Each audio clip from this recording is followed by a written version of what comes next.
America's Cold War years were filled with fear. Daily radio and newspaper reports blared frightening stories of advancing communism, imminent nuclear war, and Soviet spies. America responded with an all-out offensive against communist infiltration. The growing menace of communism arouses the House of Representatives Un-American Activities Committee. Among the well-informed witnesses testifying is J. Edgar Hoover, head of the Federal Bureau of Investigation. Mr. Hoover speaks with authority on the subject. Communism in reality is not a political party. It is a way of life, an evil and malignant way of life. It reveals a condition akin to disease that spreads like an epidemic. And like an epidemic, a quarantine is necessary to keep it from infecting this nation.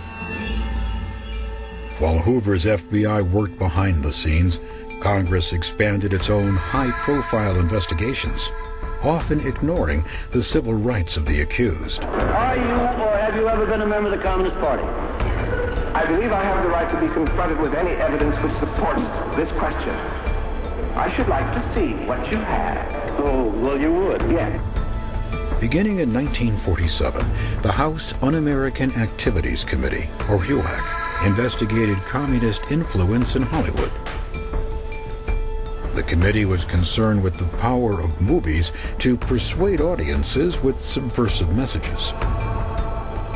With movie stars and other industry professionals called to testify, the hearings became red carpet events. For the anti-communist witch hunt, it was a publicity bonanza. It is completely against the un-American feeling, this communistic thing. I believe I would move to the state of Texas if it ever came here, because I think the Texans would kill them on sight. We have sold them some films. A good many years ago, they bought the Three Little Pigs and used it through Russia. If I had my way about it, they'd all be sent back to Russia or some other unpleasant place. Most witnesses cooperated with the committee. However, a small group who became known as the Hollywood 10 refused to answer questions, citing protection under the First Amendment.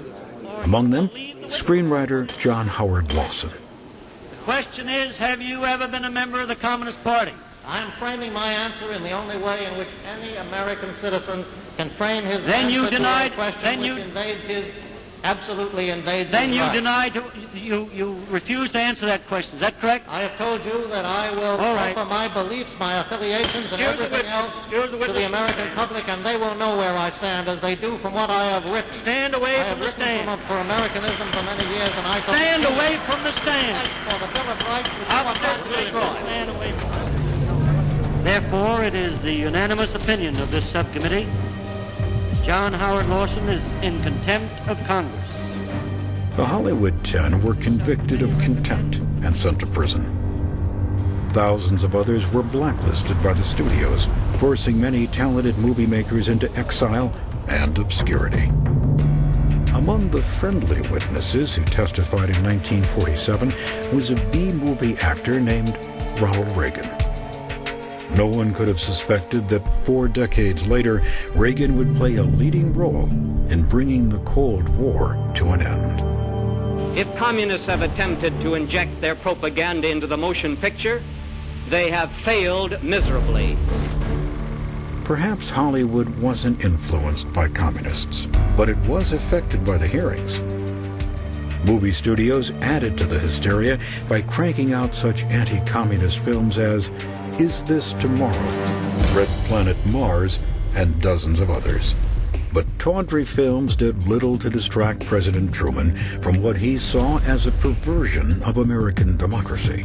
Now I'm going to tell you how we're not going to fight communism. We're not going to transform our fine FBI into a Gestapo secret police. We're not going to try to control what our people read and say and think. We're not going to turn the United States into a right-wing totalitarian country in order to deal with a left-wing totalitarian threat. In short, we're not going to end democracy. We're going to keep the Bill of Rights on the books. Against the president's objections, Congress passed more dubious legislation, including the Internal Security Bill of 1950, which empowered the government to take action against anyone it deemed a security risk. Truman called it the greatest danger to freedom of speech, press, and assembly since the Alien and Sedition laws of 1798.